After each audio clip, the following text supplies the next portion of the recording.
Namaskar. Hello and welcome to PGurus channel. I'm your host Sree Iyer. Joining me today is Col Ajay Raina as we take a look at the recent rant one more time from failed Marshal, Kheti Marshal, whatever way you want to call him, Asim Munir. Let's welcome Colonel Raina. Colonel Saab, Namaskar and welcome to PGurus channel. How are you? Namaskar Shiriji, namaskar to all viewers. Yeah, he started again. Yes. So he's back to square one. You know, one time you have been proven that your nose has been ground to on, ragad diya hai, naak ko ragad diya hai dhoe mein, and these people still don't learn. I'm surprised at the brazenness. You can be taken out in like 5 minutes, and these guys continue to rant. What exactly are they expecting, Colonel Saab? Shiriji, we have to go back to into their history to understand their psyche. Both are the ruling elite as well as those being ruled. See, 71 they got cut into two pieces. 61 they were hammered. 99 they were hammered, and they went running to USA. But if you see their media, their journals, their newspapers, the magazines, everywhere they claim they've been victorious. And similarly, like you said, in 5 minutes, actually it took 28 minutes for Bharat to disable their air defense. Right. And they're still claiming the victory. This is the survival formula.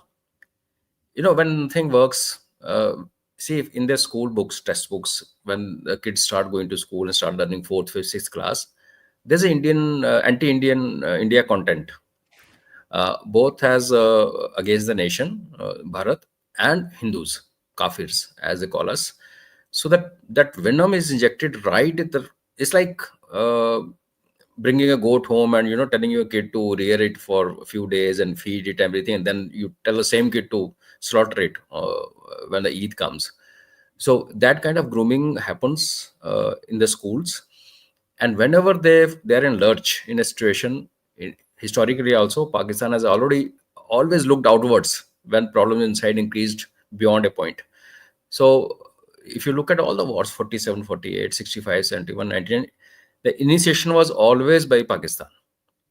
And Pakistanis knew they would get bashed up in all these wars or conflicts. Still, they undertook the misadventure because they knew that's the only way they can motivate their commoners. They can tell them colorful stories, and that's how they survive. Now, today, if you look at Pakistan, economically, it is defunct. If Trump uncle doesn't help them and IMF through IMF and World Bank, they have nothing. Water, we have stopped, literally, other than Indus. Of course, Indus is still unhindered. And militarily, they've been damaged so much during those 4 days that unless until Uncle Sam or somebody from China comes with shiploads and replaces all the equipment and radars and whatnot, they need a couple of years to recover, minimum. And the Noor Khan Air Base damage, of course, has been legendary, where even American assets got hit. So under such circumstances, if this failed marshal, or like you said, Kheti Marshal, starts the same rant again, it shows a couple of things. First is he is again selling the same jihad goli, Kashmir goli to his awam or common citizens who have nothing else to look forward to in Pakistan. Secondly, you also need to see it in conjunction with another guy called the famous 𝗥𝗡𝗏 chairman. I keep forgetting his name. Name will come to me. Who about a couple of days back said that India is going to do a flag false flag operations during Amarnath Yatra, and then blame it on Pakistan and then attack us. So the good part about Pakistan is they're very good at narrative building, whether they're building it inside their country, whether they're sending message outside, like in Operation Sindoor also. Till the time our own DGMOs, 3 of them came on the stage, we were actually losing war of narratives. Everywhere it was Pakistan narrative, everywhere Rafales were being brought down and pilots being shot down and missiles hitting all over Adhampur and wherever you could think of. All that was falsity. So I think now what they're doing is that they're aware, field marshals aware, that even if he doesn't want to do anything funny against India, because Trump would have told him, don't do anything funny, if they had lunch together, as reported. People like Maulana Masood Azhar and all, they won't listen to him. They are above him in any case. Masood Azhar, 𝗍𝗡𝗙 Sayyid, these guys have uh, in protocol or in like informal status precedence. These guys are much above army chief today. Half of Pakistan follows either of these two guys. In fact, many of them follow both of them. So after Masood Azhar lost 11 or 10 or 11 of his family members, and he took a kind of a pledge that he's going to strike, and even now it's being heard in Pakistan in open that Maulana Masood Azhar, the Jaish-e-Mohammed, is going to do something funny inside India. So one way of covering it up is saying that 𝗏𝗏𝗍𝗍𝗏, name I have forgotten, 𝗏𝗏𝗍𝗍𝗏, saying that false flag operation will be done by Indian Army during Pahalgam, during Amarnath Yatra in the same area of Pahalgam, and then strike at Pakistan. At the same time, the field marshal is trying to build up a narrative. If India comes in again, he's preparing his people to go crazy, go for jihad, and suffer at the hand of Indian forces in the name of jihad. So this is a ploy, basically. Islam being sold by one, conspiracy theory being sold by another, because they know it, because they cannot control people who are going to do certain things. Not that I'll ever give clean chit to 𝗪𝗓𝗏 Munir. Even if Jaish-e-Mohammed does it, Jaish-e-Mohammed is a product of Pakistan ISI. LTT is a product of Pakistan ISI. Today they have grown in size and power. That's besides the point. The root cause remains Pakistani army. So Pakistani army will be punished in case something happens inside Bharat. And now this Amarnath Yatra is starting in a couple of days. I'm sitting on the route of that Yatra. A lot of security, everything is in place as usual. It's so unfortunate that in our country, for our Yatra, we need to have so many people in place, uniformed people, personnel in place to ensure our security and safety. But that's a reality. So in fact, this phase of Amarnath Yatra is a vulnerability. But at the same time, those who have belief in Mahadev, they cannot be kind of convinced or dissuaded that you don't go. They will go, and they must go. It's our land, it's our heritage, it's our belief. And Mahadev Bhagats are so many in India, and I am of the belief that they must go. And state of India, on its part, must ensure security. And the third player, that is Pakistan, will try to do something funny. But at the same time, we also understand that in case anything happens in Kashmir or Jammu and Kashmir combined during this yatra, Pakistan have hell to pay. So maybe Pakistan will try something else, while 𝗏𝗏𝗍𝗍𝗏 is building up this narrative that some false flag operation will happen during Amarnath Yatra, and the world is watching this Amarnath Yatra, those who deal with security. At the same time, we may have something else coming up from our eastern front. It could be Bangladesh, it could be Nepal, it could be anywhere. So to be honest, as a observer, I am expecting some issue coming up in the month of July or August. This is a period when Amarnath Yatra is going on, and there's a vulnerability which presents itself due to sheer numbers and the kind of spread of this yatra. Because right from Jammu all the way to Pahalgam, and then Amarnath Yatra, that is one place. Second route is from instead of going to Pahalgam, you go to Srinagar and then come to Baltal. So basically, Kashmir, the major part of Kashmir, is covered during the yatra. When a lot of langars come up, a lot of camps come up, temporary in nature, of course, and the threat perception, of course, always is the highest whenever Amarnath Yatra happens. So let's see. Shirji? Colonel Saab, I'm trying to get a sense of what Pakistan or what Pakistanis are thinking. 100% these are descendants from Hindus, Rajputs, Jats, local people who lived in Punjab. This is where the cradle of civilization was. In your opinion, sir, does 1 in 100 realize that our Buzurg were Hindu, our mothers were Hindu? As a matter of fact, I can stretch all the way back to Saudi Arabia. They will have percentage of Indian blood, Hindu blood in them, because slave trade was the biggest trade from 7th century when the invasion started of Sindh and so on and so forth.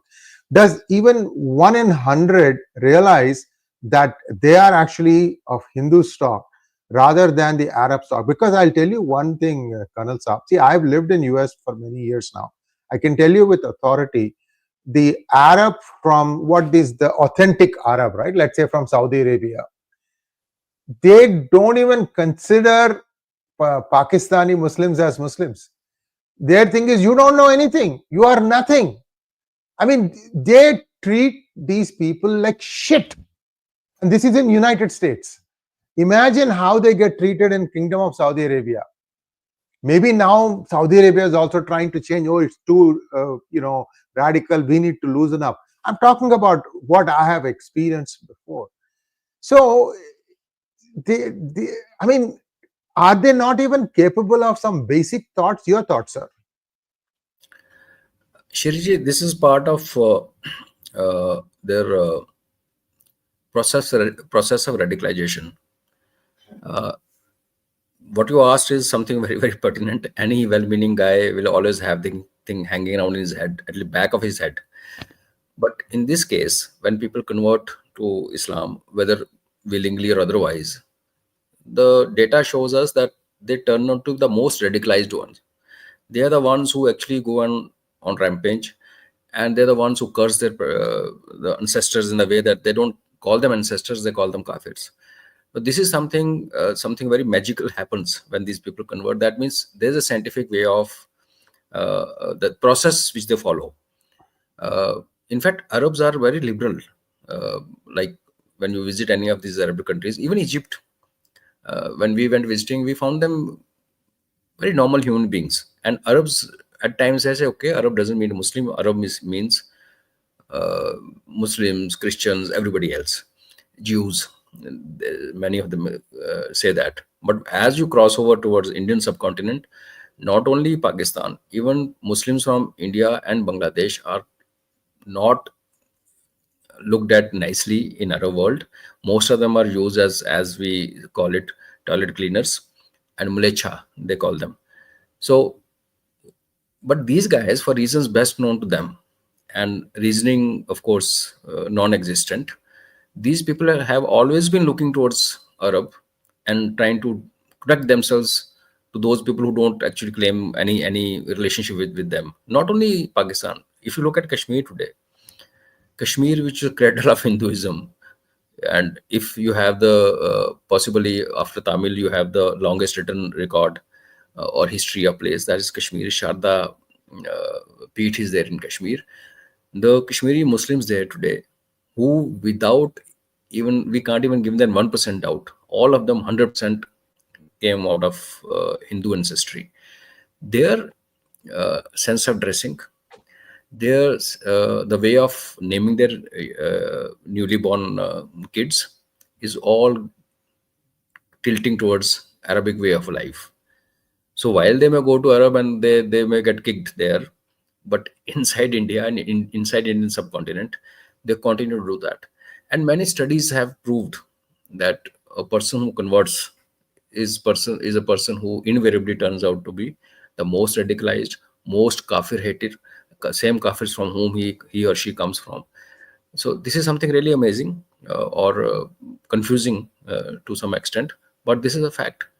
So even if they know, and they know, of course they know, because there were many people in, like, again back to Kashmir, when these Pakistanis came into Baramulla, of course, they had some reactions. A lot of Hindus and Sikhs had left the place, but there were many who couldn't leave because of many reasons, and they were slaughtered and butchered and raped. Even Bandipura, which was the next kind of, now it is a district, there was in Sopur, there were Hindus in very good numbers, and all these guys actually converted after 47 en masse, because option given to them was either convert or get slaughtered. So even those who converted only 70 years back, that would mean they still remember their grandparents, temple going grandparents. Possibly some of them even remember their fathers. Some people who are old today, they would have seen their own fathers and parents doing bhajan kirtan and going to temple. They are equally radicalized. So this is something really, I'll not say it's something very nice, but this is a fact of the thing that those who convert into this particular religion somehow turn out to be the most radicalized. So this is how it is.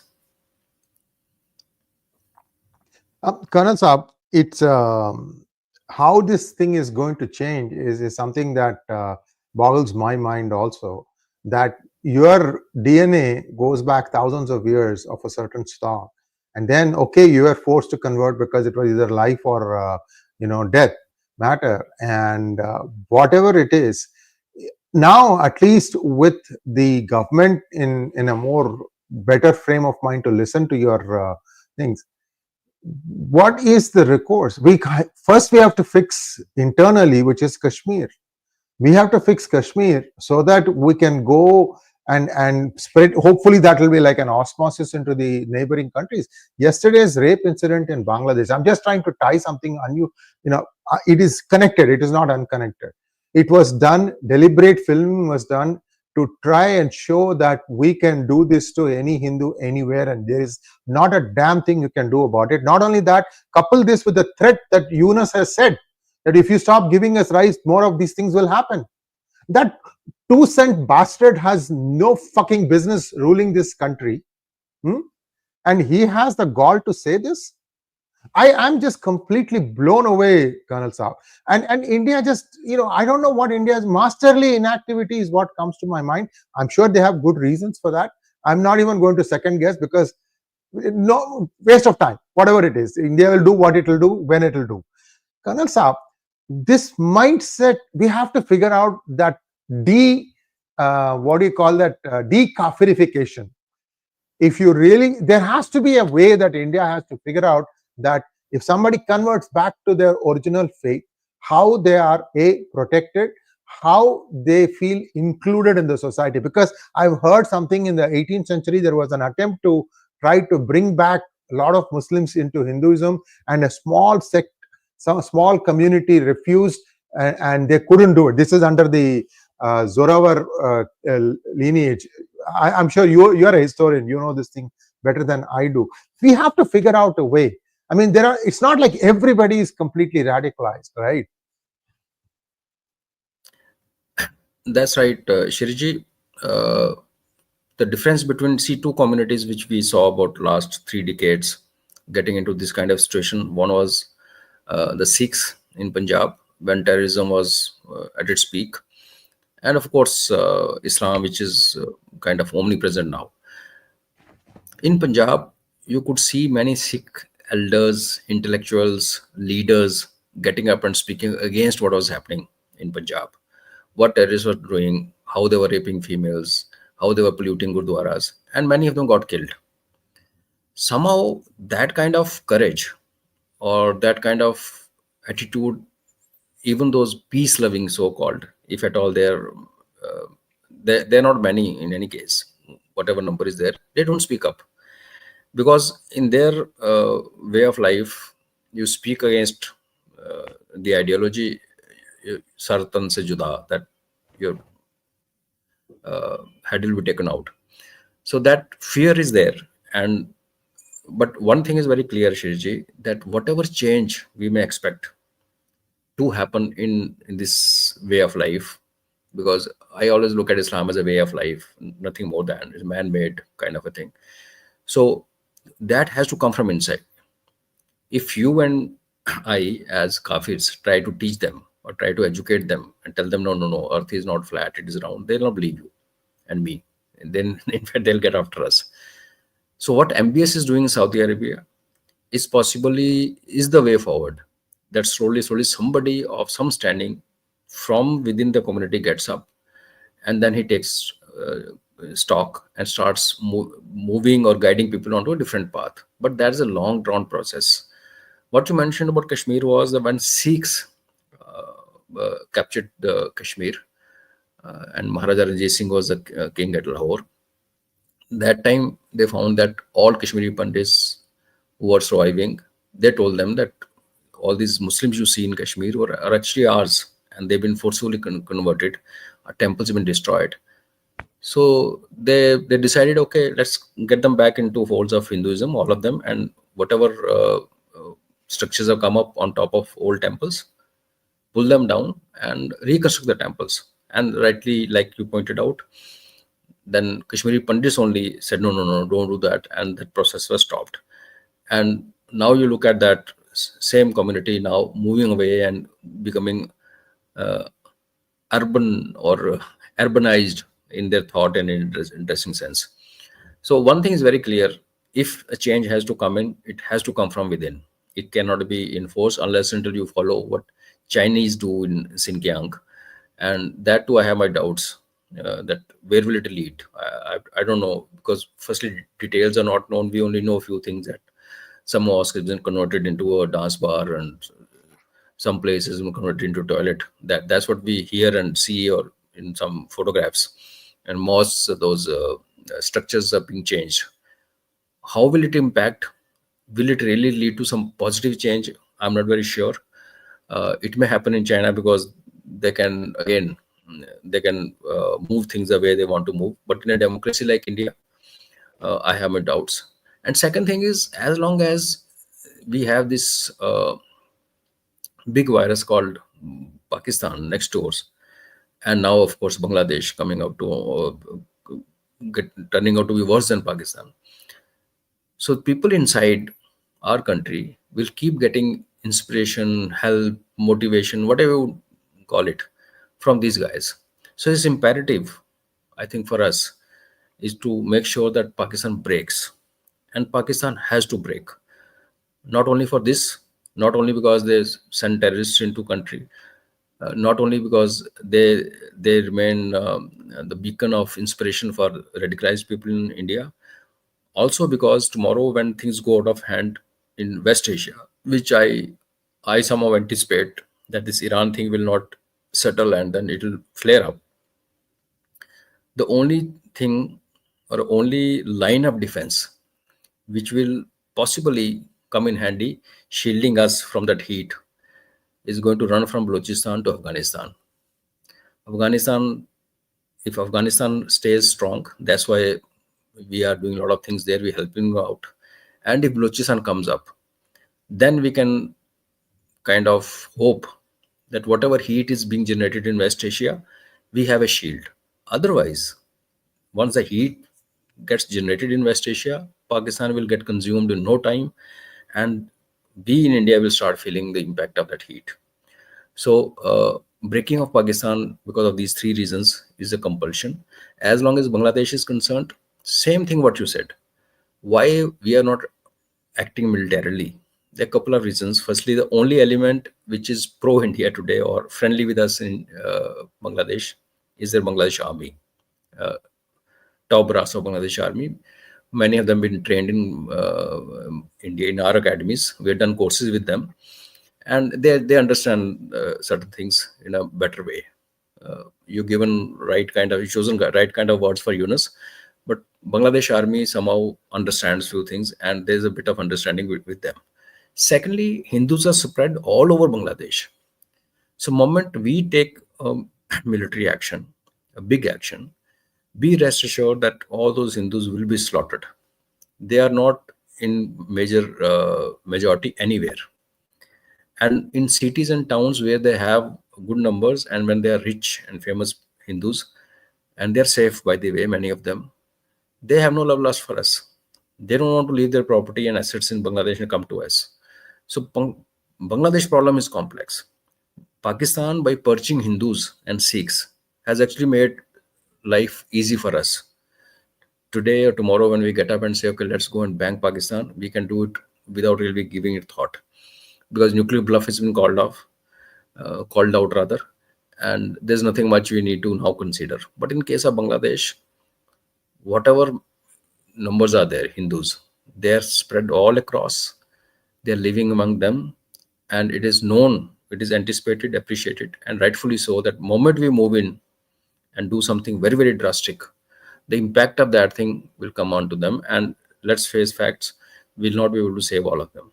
So many months back, I had floated an idea that Bangladesh, and that time we thought Trump will have some sensible thing to do, that Bangladesh should be put under UN, because when Hindus were being killed, even Christians were being massacred, slaughtered, and raped. So Bangladesh could have been taken stock by UN peacekeeping forces, and thereafter we could have settled whatever we wanted to settle. But UN, being UN, defunct and useless as it is, has not come up to that. And in addition, Trump has sent US army into Bangladesh now. That army is now fingering Myanmar, basically China, and India is doing a right thing by staying out of it, not reacting, because the kind of muddle which is going to get created in Myanmar, where Russia, China, and now US have a clash of interest, it's better to stay out of it. So I feel bad for Bangladeshi Hindus. There's no doubt, all of us must feel bad for them. But then when you look at from the perspective which I just explained, we can only worsen things for them if we don't do things in some other way. You just imagine that by cutting down electricity, by cutting down on milk supplies, milk powder rather, and rations and fresh fruits, the response to that has been rape and murders of Hindus. Imagine army moving in. So what will these guys do? If you just take your mind back to Operation Sindoor, when Pakistan got bashed up right, next day they were in streets celebrating. But obviously they don't have Hindus and Sikhs to kill, not many of them, so they couldn't. But in Bangladesh, whether they win, of course, they will never win. But when they get bashed up, their army or the forces, like BDR is more radicalized than Bangladesh regular army. So we will see the impact, the negative impact on Hindus spread across Bangladesh. So it's a catch-22 situation, and I think that's possibly the reason that India is taking time and not reacting the way people expect it to react. 𝗔𝗍𝗍. Thank you so much, Colonel Saab. We have a few questions for you from our viewers. Let's go through them quickly, and then viewers, Colonel Saab is having some technical difficulties. I hope you are hearing him fine. He's actually not able to see us. And 𝗍𝗍, you are perfect. You have got the, I mean, I can't believe that you are not able to see us and still being so great in the frame of the window. So thank you so much for your patience, because batting blind is a little difficult. Let's go to the questions. Sudhakar wants to know, what is the reason for not declaring Pakistan a terror state by India? Sudhakarji, I'll ask you a question, counter question. What difference does it make? The West knows what is going on, and they are wanting to still fund my country. There's not a damn thing I can do. I can yell at my Indian American congressman. He gets it from this year, it goes out the other year. Over. They are back to what they are doing. They need the Muslim vote. Trump needed Muslim vote to win Michigan and Wisconsin. Open your ears and listen to it, viewers. If he had not won those two states, today Kamala Didi would have been the president. The compulsions are becoming mind-boggling. Sir, over to you. You're right, 𝗍𝗍𝗍. It won't make any difference. But for a change, at least our Dr. Jaishankar has called Pakistan Terroristan. For a change, the first time it has come from a person of his standing or a person who's at that level. But like you said, no, it doesn't really make any difference. The way Americans are out to hug Pakistan, save Pakistan when Operation Sindoor happened, and thereafter, that shows. It won't make any difference, Sudhakarji. I think only way out or option available to us is to break it, and break it whichever way. You know what tools are being employed or being employed as we speak. If nothing else, military action. There's no other option. These are all semantics. Ji. Next one, please. Anil Gupta wants to know why India is giving Pakistan a chance to replace or repair the damage done. No, Gupta Sahab, it's not easy to repair or replace. Like I said, even if Chinese, they sent a couple of ships full of equipment and Americans also, even then it takes about 6 months, because equipment actually means you put it, then you install it, then you network it, then you train your people on that. And if they were to buy, they don't have money to buy. And more than equipment per se, what we have damaged is their network. Noor Khan thing was the brain of Pakistani army when it came to planning, observing Indian movement, allocating targets, giving orders to combat aircrafts to take off and kind of get into a dogfight. All those things are gone. So it's not easy. And let me tell you this also, we are not fools.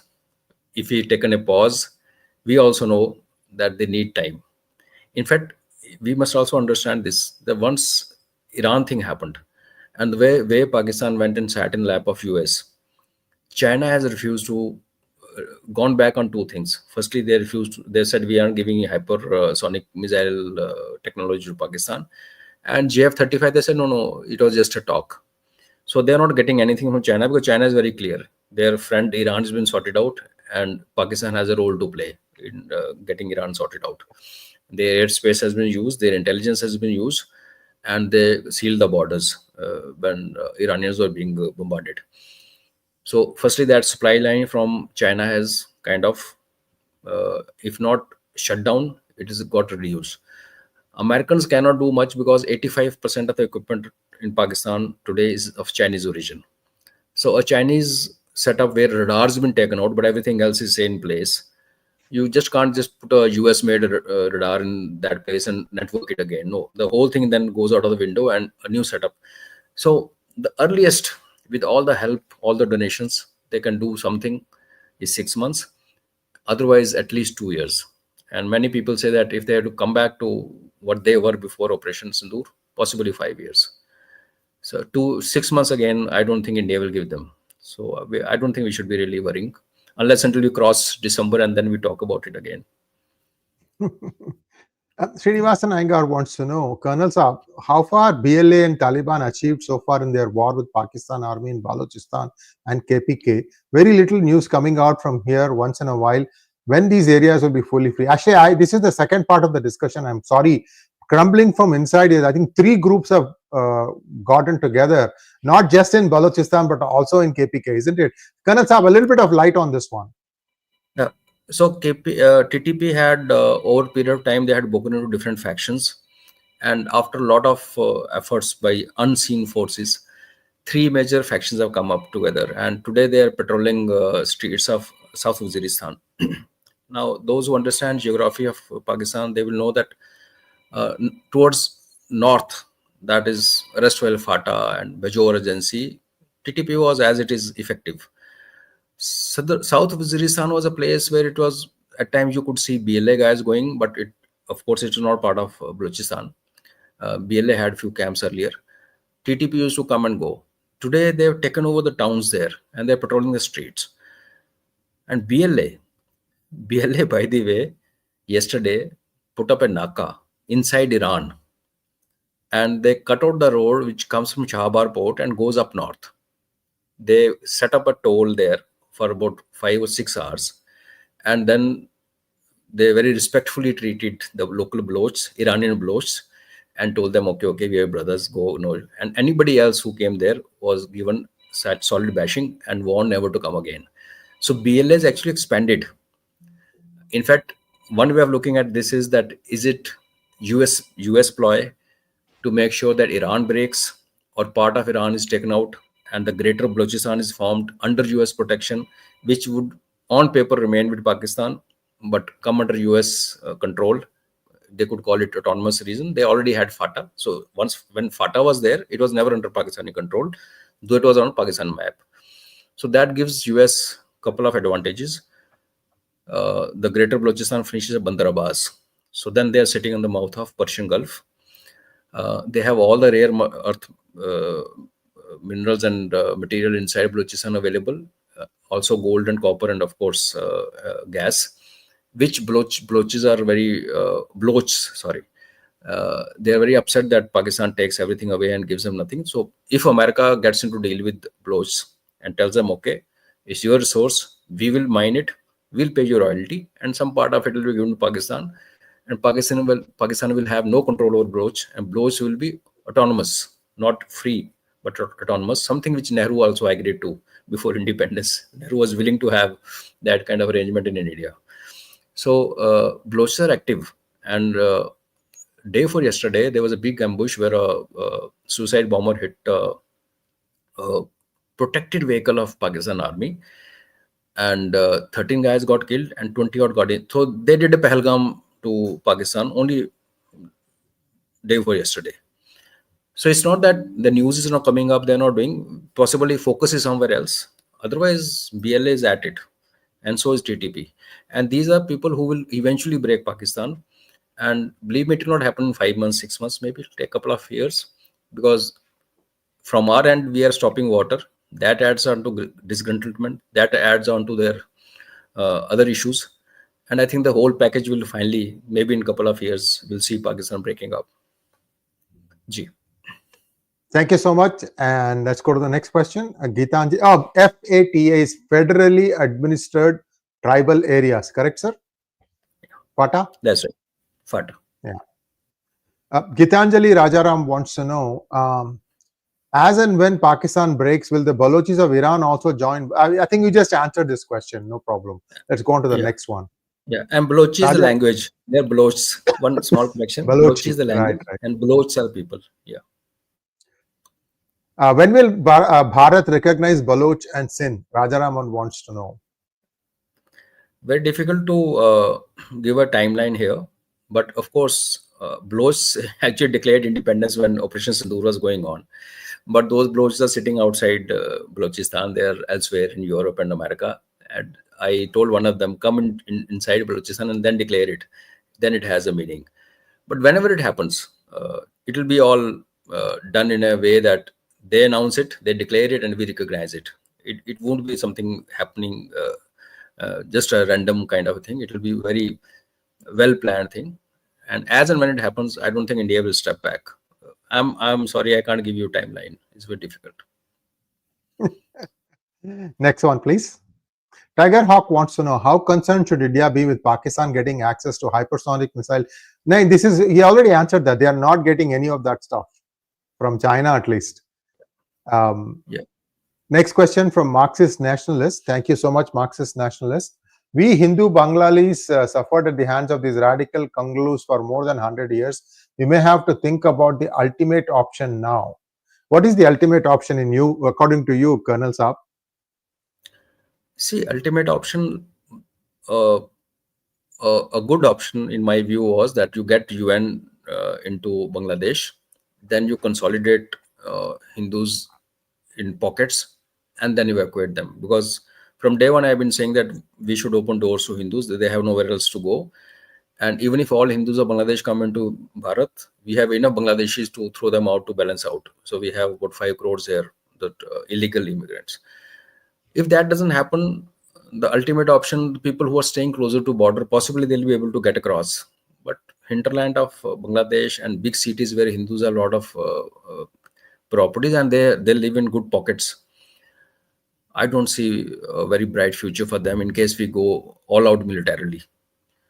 A third option is that, like I always say, that if a global reset has to happen, it will happen after a war, a global war. All those reset talks or reset, it won't happen. Believe me, if you look at the history, whatever reset has happened is always happened after a big war. Once that starts, say a flashpoint in Myanmar, there's a possibility. There's a flashpoint coming up in Iran, possibility. Moment they go for nuclear test, something may happen. Or flashpoint in Taiwan. Maybe during those times when the world goes into a kind of turmoil, we can do something. There are ways of doing it. If we could do it in 71, before army moved in, a lot of things had already been done in Bangladesh. So there are ways of doing it. Again, not a very kind of shortcut process. It will take time. So otherwise, if you look at it, that ultimate option is to rise against Bangladeshi Muslims in Bangladesh. That I don't advise that Hindus must do. They'll be slaughtered. So I don't know what is there in his mind. This is how I look at it. Ji. Jagga Daku, thank you so much. Swami Shraddhanand tried and succeeded in convincing MEO Muslims who reside in Mewar, Alwar, Bharatpur back to Hindu fold, which was the reason for his assassination, making it Tablighi Jamaat to make them more fundamental. This is back some years ago, right? This was during partition. Yeah, yeah. Jats came back. Otherwise, these Jats were land-holding people, and they didn't want to go to Pakistan. So RSS that time played a part. I think he's referring to that. Yeah. Thank you so much, Colonel Saab, and our prayers go out to your father. Viewers, Colonel Saab, I'm really touched because I just connected with him 15-20 minutes before the program started. He said, yes, I am available. So as and when he's available, he'll be here on Mondays at 7:30 p.m. Thanks once again, and our prayers for your dad's recovery. Namaskar. Thank you, Shree. So kind of you. Thank you. Namaskar.